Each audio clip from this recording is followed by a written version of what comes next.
Hi guys, I'm just going to show you how to use Windows Live Movie Maker to quickly make a video for finishing up your projects. Okay, so you can see I'm in Movie Maker here. The first thing I want to do is add videos and photos. I'm just going to grab that and this, and I'm going to open those up. And you see those get populated into this area over here. It's going to take a second to prepare the files, so I'm going to pause and wait till it's finished. Okay, it's finished now, and you can see that it's put everything in here. And I'm just going to show you 3 quick tools that you can use to edit your videos.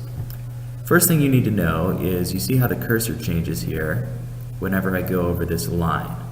And then that allows me to click and drag, and you can see over to the left that it's dragging through my video to a certain point. Now if I wanted, I could also hit play. Okay, so we're going to try to get you guys to make a cross-section of your own map. And you can see it plays through, and you can hear what's being said too. So using that, maybe I don't want that last word map in there. I'm just going to click this and drag it just a little bit back. And anyway, you can use that little slider here to really fine-tune where you're making your edit. Okay? Again, there's 3 basic ways you're going to edit here. The first is I'm going to right-click, and the 3 tools are just these 3 right here. And they're all pretty self-explanatory. If I choose split, you'll see that it's created a brand new clip. You can see where a clip begins and ends with the black and white. You know, it's supposed to look like a film strip, I think. Film is this stuff you used to put into cameras. You guys don't know about it. Anyway, so now this first clip, instead of it being, 12 minutes long or whatever, now it's just... Okay, so we're going to try to get you guys to make a cross-section of your own map, and a few things to keep in mind. And you see it's going to move seamlessly into the next clip because it's a movie, but now this is split.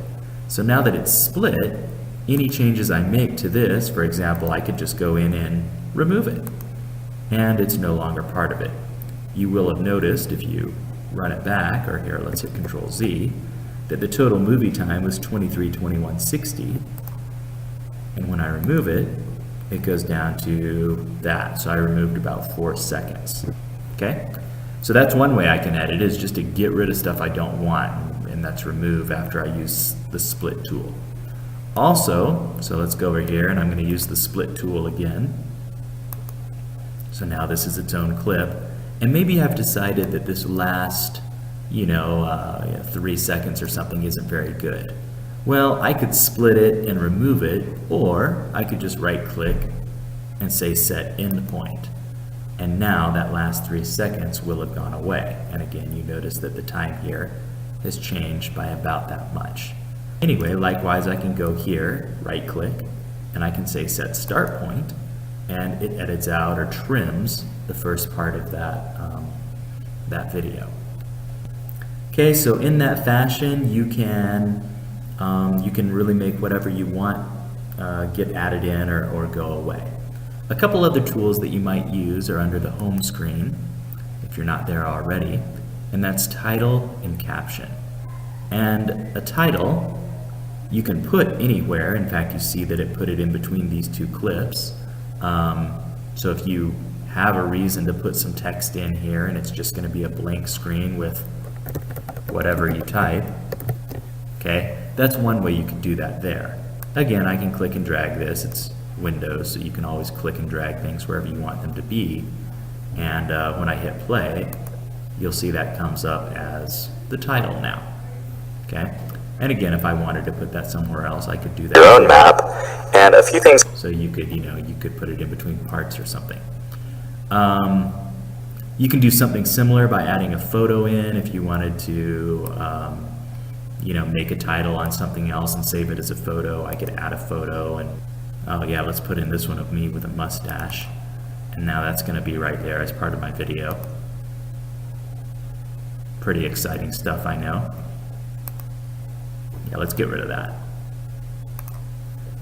And then the final thing you might do is put in a caption. So now it's going to have text, but it's not going to be on a blank page. It's going to be right there with what you have. So for example, if something isn't real clear on the video, you might type what was being said there, or again, whatever else you might choose.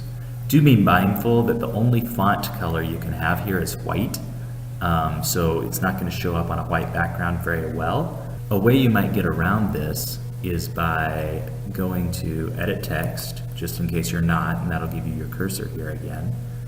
I think you need to select all the text, and then over to the right, there's these two buttons here. Outline size is going to change the size of the outline, so I might make it thick, and you can see that that's changed how that looks over there. And then I can also change the outline color, so maybe blue is going to show up a little better there.